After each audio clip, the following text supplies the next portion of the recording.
Okay, welcome everyone. Thanks for coming.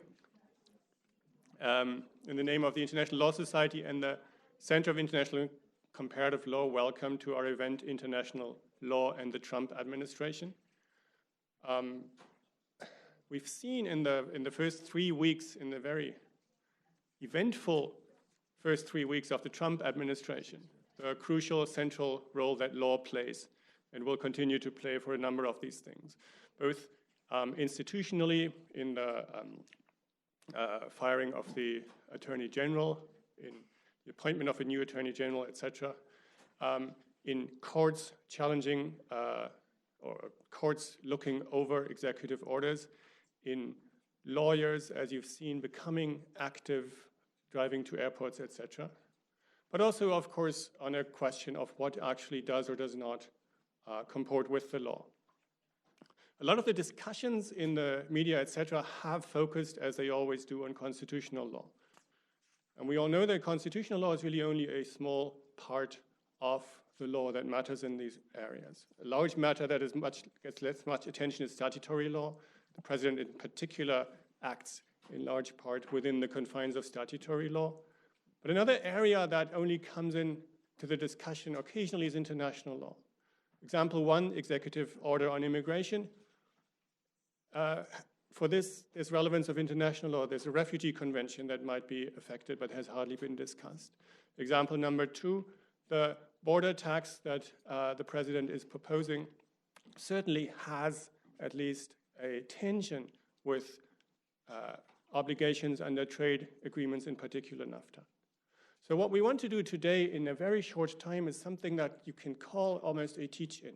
That is, we have three members of the faculty talking quite briefly. I asked each of them to speak no more than 12 minutes about different aspects of international law as they affect actions of the Trump administration.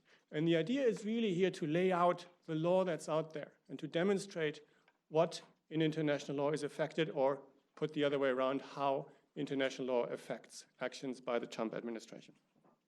We'll start with Professor Larry Helfer. He'll give an overview of the orders of the Trump administration. He wrote me trumpet administration. I like that very much. Trumpet administration that violate or intersect with international law.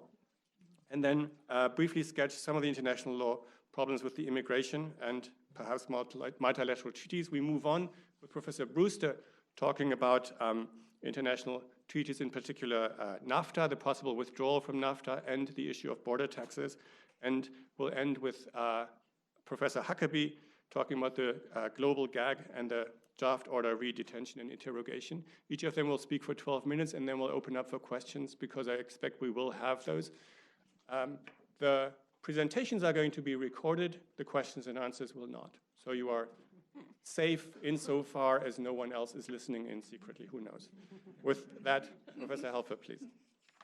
Thank you all for coming. I know quite a few of you, and I'm delighted to see you here. I'm glad that there are others whom I don't know who are interested in the topic. I'm just going to dive right in. I want to make two overarching points, and then, as Professor Michael said, talk a little bit about some of the international law implications of the executive order on refugees. So there's been a lot of attention to the domestic law implications, constitutional and statutory, of many of the Trump administration's actions. Less, I think, on the international law implications, both of those orders and actions that have been taken, as well as those that have been signaled as likely to be taken in the future. And so I just want to list some of them. Obviously, the executive order on refugees is the one that's the most well known, but there's a draft order on detention of suspected terrorists, whether at Guantanamo Bay or at reopening the Black Sites program. There's the global Gag Rule. Professor Huckerby will talk about some of those. There are proposals to withdraw from a range of multilateral treaties. There's a draft order on reducing funding to UN agencies and other international organizations. There's a draft order on a moratorium on certain categories of new multilateral treaties. And some of these orders, or proposed orders, if they were to be adopted, would violate international law. Others might not, but nevertheless, international law will shape both how the orders and actions are drafted and how they are carried out. So I often get with my students, and I have lots of engagement over the question of to what extent does international law matter? Does it, in fact, constrain, or might it constrain the Trump administration with respect to the things that I've mentioned? And I want to just sketch out for you 4 ways in which there might be some constraint. So first, the United States, and most obviously, I would say, the U.S.'s membership in, decision to ratify, or decision to withdraw from or exit from a treaty or international organization is governed by international law. And those international rules can impose some constraints. To give you one very topical example, the Paris Agreement on Climate Change entered into force on November 4th of 2016, and its rules on withdrawal are quite interesting. It prohibits any withdrawal for 3 years after the treaty's entry into force, and then withdrawals permitted only upon an additional 1 year lapsing after notice of withdrawal is given. I did the math, and the U.S. would not be able to lawfully withdraw from the Paris Agreement until November 4th, 2020. You can see that the design of this treaty might actually have something to do with the way in which domestic politics cycle. Now, of course, I want to be clear, it's always possible for the United States to violate its international commitments, but those breaches can have significant costs that are quite different as compared to a lawful withdrawal or an attempt to renegotiate a treaty, and I think that's something Professor Brewster might bring up. Second, international law helps to inform the proper interpretation of U.S. statutes, especially those that implement treaties to which the U.S. is a party, and perhaps, and more controversially, the interpretation of the U.S. Constitution. So in the context of refugee law, the U.S. Supreme Court has affirmed that the Refugee Act of 1980 was specifically designed to implement U.S. obligations under the 1967 Refugee Protocol, and as a result, even though courts in the immigration context, especially with respect to decisions about entry into the U.S., give the executive branch enormous deference, actions that are flagrantly contrary to longstanding international law that is incorporated or embedded in domestic law is more likely, I think, to get pushback from U.S. judges. Third, it's also quite possible, foreseeably possible, that foreign states may refuse to cooperate with the United States in different areas concerning the Trump administration's policies, if doing so either were to facilitate the U.S.'s own violations of international law, or if such cooperation would raise the prospect of those who are assisting the U.S. themselves violating their obligations. Fourth, and finally, going from outside of diplomacy or the courtroom, I think international law will help to shape and bolster naming and shaming strategies that would be used to oppose the policies of the Trump administration, both within the United States, that is both longstanding career civil servants and also domestic advocacy groups, also in other countries and in regional and global intergovernmental organizations where the U.S. has long sought to achieve a number of important foreign policy objectives. So those are the 4 ways, again, in which I think this is relevant: the entry into, the withdrawal from, the breach of international agreements, international organization memberships, the proper interpretation of U.S. law, the restrictions on cooperation, and bolstering naming and shaming strategies. Let me just say, in the interest of time, just a word about the executive order on immigration. So as you probably already all know by now, this executive order suspends the entry of all refugees into the United States for 120 days, including individuals and families who had previously been vetted for admission. And it's going to reduce the number of refugees going forward after that suspension of 4 months. Syrian refugees are barred indefinitely, and entry into the United States for citizens from 7 predominantly Muslim states is blocked for 90 days. I won't go into the details of the order or its litigation, but I do want to make clear that I think it's, on its face, the order with respect to its refugee provisions contravenes the 1951 Refugee Convention and the 1967 Protocol to which the United States is a party and which has been incorporated into the Immigration and Nationality Act. So the treaty and also U.S. law just bar discrimination among refugees based on country of origin and religion, in particular with regard to the non-refoulement obligation, that is the ban on returning or transferring any individual to a country where he or she his or her life would be in danger or would be threatened on account of his or her race, religion, nationality, membership in a social group, or political opinion with some sort of violation of that individual's rights. Second, in addition to this, the making distinctions on the basis of country of origin and religion, refugee law is quite clear that those seeking asylum are entitled to an individualized determination of their claims. So it is not the case that refugee law does not take into account questions of national security. Indeed, it permits and authorizes states to deny refugee status in the face of some sort of threat to national security that can be shown to be a danger to the country. But notwithstanding that, there needs to be an evidentiary basis made on a refugee-by-refugee basis.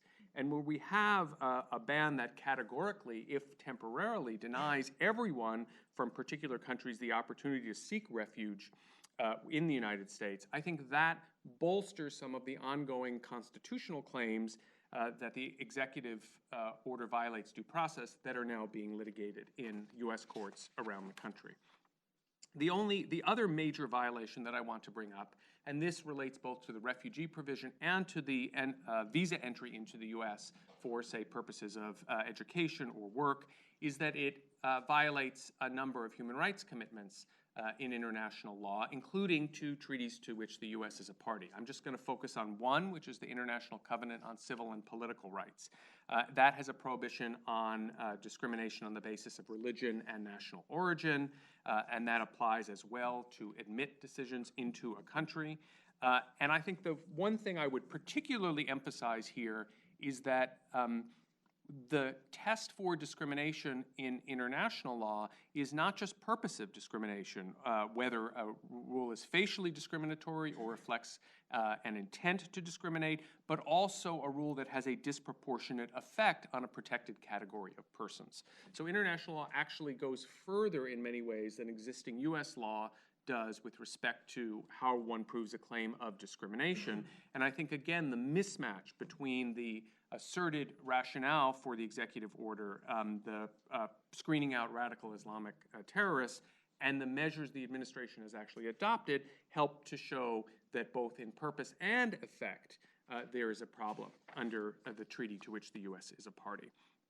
I'll close with just a couple of words about the issue of refusal to cooperate by other nations. So even if the Trump administration does not care about complying with international law, many U.S. allies do, and they may take that obligation that they have seriously by not cooperating with the United States in a number of different areas. For example, the UK or European intelligence officials might be precluded from sharing information with the United States about individuals seeking asylum here if that information could be used to determine the national origin of someone otherwise qualifying for refugee status and disqualify her from being granted that status. Another example, if the Trump administration brings back coercive interrogation techniques, including torture, that would likely inhibit allies' willingness to turn over detainees within their territory to U.S. intelligence officials or to participate in seizure or detention operations. And I would just draw to your attention in closing here, there's a very nice paper from November of 2016 from Chatham House, a research paper on aiding, assisting, challenges in armed conflict and counterterrorism, which talks about the ways in which other states' obligations can be implicated by a different nation engaging in international law violations. And I think those are the kind of strategic and material concerns that might lead the Trump administration to rethink some of its early actions in this area. Thank you. Thanks, Larry. Richard. All right, thank you. So generally with regards to international trade, I tend to get asked a couple of questions. The first one is, can he do that? Then the second one is, does that violate any international agreements? And then the third is, if so, who cares, right? Or why would Trump care, even if we would care? So I'm going to talk about 2 different issues. The first one is the possible withdrawal from NAFTA, and then the second one is possible various types of trade measures, higher tariffs, special penalties on companies that go to Mexico, kind of special measures that the Trump administration has discussed in putting on Mexico. And hopefully I'll discuss each of those questions as we go, right? Can he do it? Does it violate international law? And if so, why should we care? And so I'm going to be very materialistic in my answer. I think that there's a lot of reasons to care about international law, even if the rest of the world isn't going to retaliate against you. But it just so happens in my area, the rest of the world does happen to retaliate against you. And so I'm going to focus on that. Okay, so the first question, NAFTA, right? So the U.S. entered into the North American Free Trade Agreement way back in the 1990s. I think it entered into force in 1995. It was actually negotiated by President H.W. Bush, but actually was approved by the U.S. Congress under the Clinton administration. So the treaty itself provides for withdrawal. If a party wants to withdraw, I believe it's Article 23, but it could be Article 22, you give 6 months notice and you can withdraw. So under international law, it is, which is the NAFTA agreement, is completely legal to withdraw from NAFTA, so long as you give 6 months notice. There's a second issue, however, which is under US domestic law, who has the power to do that? Can the president do it on his own, or does it take Congress? Since Congress was required to bring it into force, is Congress required in exit? I'm happy to discuss this more in the Q&A, but the answer from given case law is it's a gray area, but we think, yes, the president can do it on his own. In the one case that attempted to litigate parts of these issues, the Supreme Court refused to grant cert, and the district court, or the appellate court, the DC Circuit said, look, this is a political question. If the Senate doesn't want the president to withdraw, then they've got their own tools to fight it. And so it seems like Trump can actually withdraw us from NAFTA on his own. Does that mean that all of NAFTA is over for the US? And the answer then is not necessarily, because NAFTA was actually passed as a congressional statute. All right, the implementation of it was passed, and so it did a bunch of things. It changed tariff levels, it changed regulations, it created a whole lot of what we think of as tri-level systems for appealing certain judicial orders having to do with international trade. Those things don't go away without congressional consent. All those things are still on the books. There might be some argument that, well, they were all done to implement NAFTA, and now that we've withdrawn, they should go away. That could be litigated in US courts, but at least in the short term, I think all those things stay, at least without Congress agreeing to get rid of them, all right? So can he do that? Yes. Is it legal under international agreements? Yes. And does it matter? Well, I mean, we can withdraw from NAFTA and yet continue to give NAFTA Mexico all the benefits of NAFTA unless Congress plays along with withdrawing from NAFTA. So it's not clear that Trump himself can kind of just end the agreement. He can end it as a matter of a treaty, but he can't necessarily cut off all the benefits that Mexico is getting from NAFTA. All right, so kind of I see this as now moving on to the second class of questions, which is, what about all these other things the Trump administration is saying we're going to do about trade with Mexico? Quite honestly, they're saying so many things that I can't possibly brief you on all of them.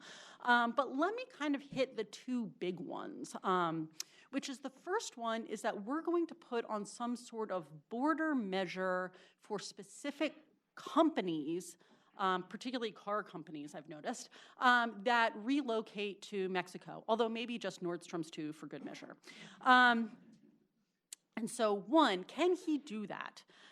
The answer is no, except with congressional help, right? So if Congress wants to rewrite law, so somehow moving production facilities to Mexico becomes something that you can put a tariff on that good for, then he could do it with Congress. But on his own, probably not as a straight up matter, kind of like I'm issuing an executive order. Okay, are there hedging I should do with that? The first one is yes, or in a couple different ways. One way that you could possibly do it is by bringing what we'd call anti-dumping claims against those companies. Anti-dumping is an aspect of U.S. law that basically says if a company is selling its goods below cost in the United States, you can put a tariff on them to basically make up for what we call the margin of dumping. Now, you might say, and reporters have said to me, but isn't that a real thing? And what if the corporations aren't dumping? And the short answer is the way the U.S. law is written, it's not a real thing.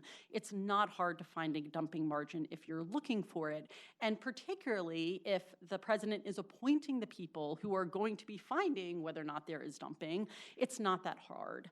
And just the thought for a company that it's going to have to go through all the administrative procedures, that it's going to have to put forward all these documents, that it might get hit with these very large dumping margins in about a year or two, might be enough for them to make some compromises, right?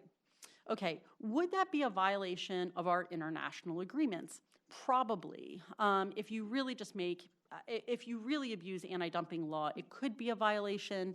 Could Mexico sue us at the WTO? Yes. That would be a long process, all right? There's also some possibility that Trump could just announce that Mexico is an enemy state. But when you do that, you kind of have to cut off all trade with them. So I'm not sure how he could declare Mexico as an enemy and then use executive orders to just put slightly higher taxes on a very few selected companies. Like that seems quite tough to me. So in the short version, can he do that? Generally, no, although there might be enough wiggle room with anti-dumping law that companies will want to just kind of stay on the president's good side, which they might want to do for reasons other than anti-dumping law. Would it potentially be a violation of international law? Yes. Could Mexico retaliate against the U.S.? Yes. I'll get to more on this in a second. The second major proposal that the Trump administration has put forward is just putting across the board 20% tariff on all goods from Mexico. This came out shortly after the Mexican president canceled the meeting with Donald Trump. There was Sean Spicer announced that there might be a 20% across the board tariff increase on all goods coming from Mexico. And then it was walked back about 6 hours later for reasons that I think will become clear, but it's still one of their major proposals. All right, could Trump do this on his own? I don't think so. In fact, when he proposed it, the idea was it was going to get sent to Congress. I think that even the Trump administration thinks that they can't just put a 20% tariff hike on all Mexican goods. Would this be a violation of our international agreements? Absolutely. Not would it only violate the NAFTA agreement, but it would absolutely violate the WTO agreement, which its major overwhelming agreement is that you have tariff bindings and you agree to lower tariffs and then you don't raise them. Like it is literally, well, it's technically Article 2, but it is the main pillar of the WTO. Like that's the main thing. So this would be the most blatant, the most obvious violation of WTO laws. Now, Trump has also suggested that maybe we'll withdraw from the WTO. That is not going to happen. The U.S. business community would lose its mind.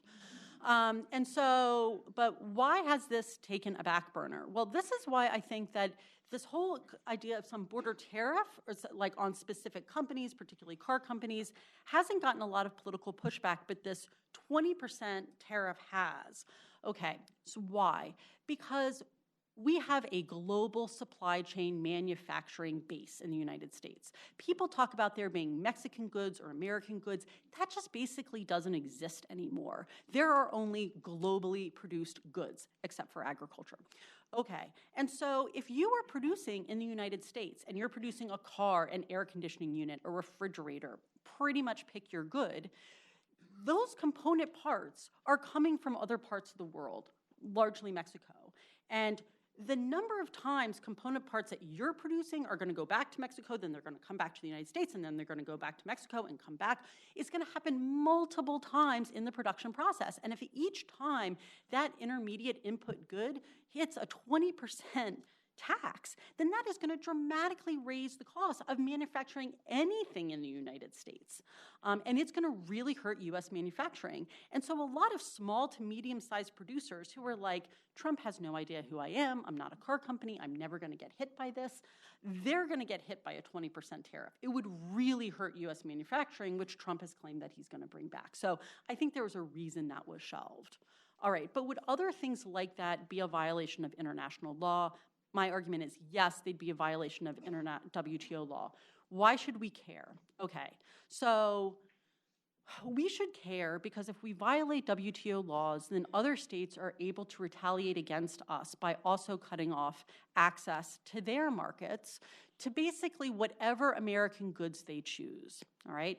And so recently, there was a dispute between the US and Mexico and Canada having to do with, believe it or not, country of origin with beef. We don't have to get into that dispute, but they were authorized to retaliate against the US for $1 billion, which is chump change compared to the things that Trump is suggesting. The US withdrew the measure within 1 week of the announced $1 billion of retaliation. Why? Is because the people who are retaliating against know how to make things happen in Congress. They targeted the goods of all the top Senate and House Ways and Means Committees members. They went after Debbie Stabenow in Michigan, right? They said no more cherries being exported anywhere in the United States. They went after North Carolina. Mattresses. I didn't know we still produced a lot of mattresses. We do, right? Furniture. Like, they basically went down the list of the top Senate and House committee people and said, who are your main constituents and what did they export? And they won't be doing it anymore, all right? And so it's not just that the US is like, we're a big economy, we can stand it. No, I mean, they know how to hit pressure points in the United States. I'm happy to talk more. I'm interested in your questions, but let me pass it on. Thank you. My comments are going to focus on the international human rights law implications of two particular measures. One is the reinstatement and extension of the global Gag Rule, and the second is a draft measure on the detention and interrogation of enemy combatants. So talking about the reinstatement and extension of the global Gag Rule, on January 23rd, the Republican administration reinstated Bush's prior presidential memorandum on the global Gag Rule, what's known as the Mexico City Rule. Essentially, what was reinstated is a blocking of federal funding to international programs or organizations who seek to use non-US government, so non-US private funding, for one of three things. Either A, providing abortion services, B, providing information or counseling or referral concerning abortion services, or thirdly, any advocacy around abortion services. So it reinstated this particular rule. It also expanded that global Gag Rule in a very important way. It directed the Secretary of State, working in conjunction with the Department of Health and Human Services, to apply the rule to global health assistance furnished by the US government, so global health assistance. The previous Gag Rule had been had applied to US international family planning assistance, right? So in that shift from family planning to global health assistance, suddenly the rule now applies to a whole range of US government-funded international programs, including, for example, HIV/AIDS prevention and treatment, maternal and child health, and Zika programs. Okay, so it was a reinstatement, but also it was quite a significant extension of that rule. The reinstatement and extension of the rule has raised a series of international human rights issues. And just to run through and to name a couple of the rights implications of the rule. The first is the issue of the right to non-discrimination and equality. As Professor Helfer mentioned, that's guaranteed under Articles 2 and 26 of the International Covenant on Civil and Political Rights, to which the US government is a party. And as he mentioned, that prohibition on discrimination applies to both direct and indirect discrimination. And also the requirement of equality requires ensuring both formal, so on paper, and substantive in practice equality. So if we can look at the ways in which the global Gag Rule reinstatement and expansion will particularly impact women, we can make a very easy claim for how it falls afoul of US obligations regarding non-discrimination and equality. The second sort of human rights issue at stake with the January 23rd move is the right to life, particularly of women and girls. Again, right to life is guaranteed under Article 6 of the International Covenant on Civil and Political Rights. Where we have examples of where overseas clinics have to close or reduce services available. That drives access to reproductive services further underground, makes it more dangerous.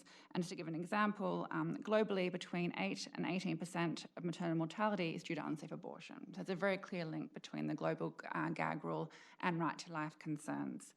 A couple of other rights that are implicated by the rule, the right to freedom of expression and opinion, to have the gag on abortion-related advocacy. So as an advocate, you can't participate in a public fora in which you argue for reproductive rights, abortion as part of reproductive rights, is a significant limit on the right to freedom of expression and opinion. Again, that's guaranteed under Article 19 of the Covenant, which fully binds the US government. Another related rights implication is the right to freedom of association, i.e. the right to exist as an organisation and to receive and use funds. That's guaranteed by Article 22 of the Covenant. There are also a series of rights that are implicated by the ban that are contained in treaties to which the US government has signed but not become a party, notably the International Covenant on Economic, Social and Cultural Rights, and the Convention on the Elimination of All Forms of Discrimination Against Women, of which the US government is one of a small handful of countries to have not ratified. There are bigger questions around whether the US government has to apply those obligations in respect of their donor programming, and the short answer would be yes. I'm happy to talk more about that fully as well. I want to turn briefly, and being mindful of the time, to the draft order on the detention and interrogation of enemy combatants. To be clear, the status of that order is very unclear. So a draft was leaked at the end of January. At the end of last week, it was reported that a revision of that draft had been sent to National Security Council members for their review. And that revised version is not yet available. The original draft is available, and we're going to highlight a couple of points from that draft that raise particular questions under international human rights law, also international humanitarian law, but I'm focusing my remarks on international human rights law. A couple of big points on that leaked draft. It clearly affirms the intention of the administration to continue detainee facilities at Gitmo. Okay? Also indicates that Gitmo is, and I'm going to quote here, legal, safe, and humane, and consistent with international conventions regarding the laws of war. And we'll come back to that assessment. The draft also seeks to revoke a series of orders under the Obama administration, including in particular the order that interrogation must be consistent with the Army Field Manual.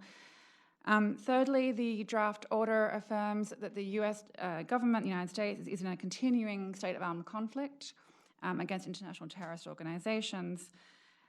Fourthly, and perhaps what raised the ire and the backlash most amongst particularly US government, but also other actors as well, is the order called for the examination of the prospect of reopening an interrogation program that would operate abroad for high-value alien terrorists. Okay, and in particular contemplated whether the CIA should be running essentially CIA black sites again. I think many of you will recall the CIA black site program was one of the very first things that President Obama had shut down in his initial days in office. And that reopening of the CIA black site program was something that particularly was of concern to a number of actors. A black site program. So in the aftermath of the events of 9/11, the US government instituted a CIA detention, interrogation, and rendition program that involved the US government operating, through the CIA in particular, a series of secret facilities abroad in which high-value detainees were subject to various interrogation techniques. These were off-the-record detention facilities.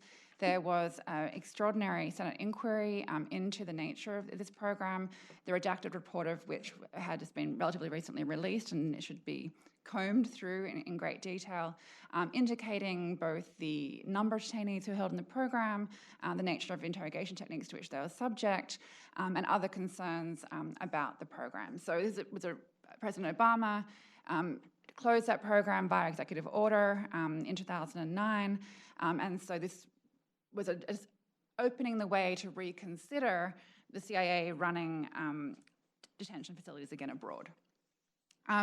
The draft order also indicates that no one in US custody shall be subject to torture or cruel, inhuman, degrading treatment or punishment as prescribed by US law. And it also contains a number of track change references and edits that insert language around Islamist terrorist groups and the fight against radical Islam.